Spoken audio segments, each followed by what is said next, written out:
For the first time in history, people and machinery are working together, realizing a dream. A uniting force that knows no geographical boundaries without regard to race, creed, or color. A new era where communication truly brings people together. This is the dawn of the net. Want to know how it works? Click here to begin your journey into the net. Now, exactly what happened when you clicked on that link? You started a flow of information. This information travels down into your own personal mailroom, where Mr. IP packages it, labels it, and sends it on its way. Each packet is limited in its size. The mailroom must decide how to divide the information and how to package it. Now, the package needs a label containing important information, such as sender's address, receiver's address, and the type of packet it is.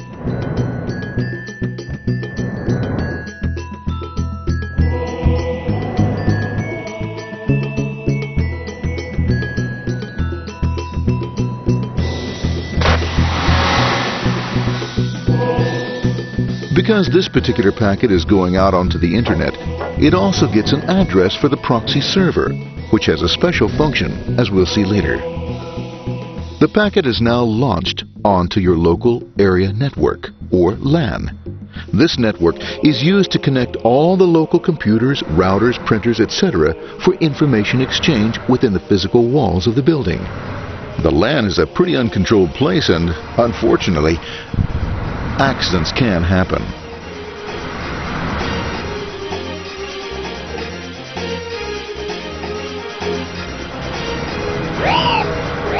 The highway of the LAN is packed with all types of information.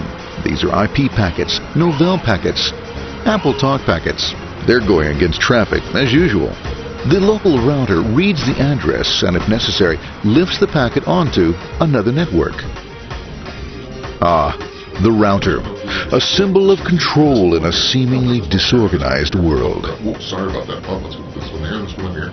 This goes here, this one goes here. I don't like this one. Let's go with this one. Let's go here. A little bit left. Let's go with this one here. Another channel here. Let's put that one here. Let's put that one here. There he is, systematic, uncaring, methodical, conservative, and sometimes not quite up to speed. Sorry. But at least he is exact, for the most part. That's one goes there. That one goes there. That one goes there. That one goes there. And this one goes there. Another one goes there. That goes there. He's behind. That goes there. That goes there. He goes there. Oh, let's put that one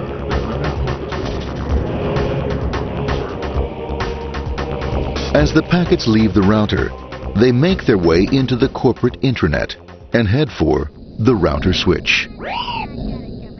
A bit more efficient than the router switch plays fast and loose with IP packets, deftly routing them along their way.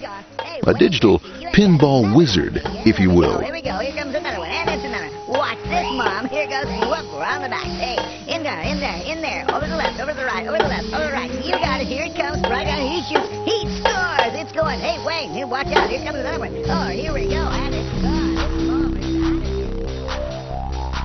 As packets arrive at their destination, they're picked up by the network interface, ready to be sent to the next level. In this case, the proxy. The proxy is used by many companies as sort of a middleman in order to lessen the load on their internet connection, and for security reasons as well. As you can see, the packets are all of various sizes, depending upon their content.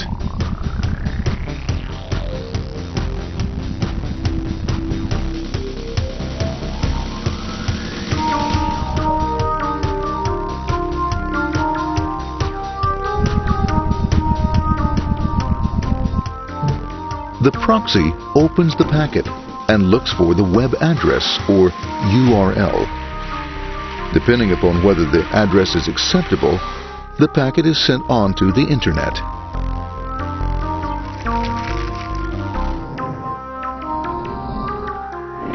There are, however, some addresses which do not meet with the approval of the proxy, that is to say, corporate or management guidelines. these are summarily dealt with. We'll have none of that. For those who make it, it's on the road again.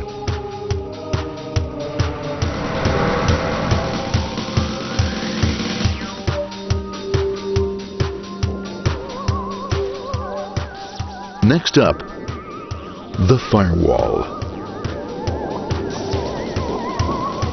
The corporate firewall serves two purposes.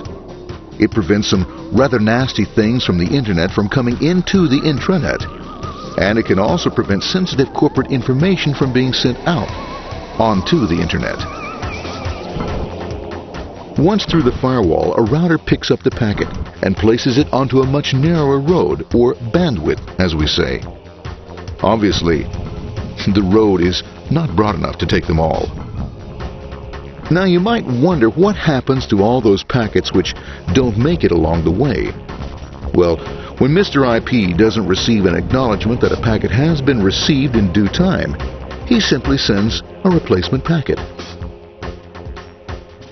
We are now ready to enter the world of the Internet.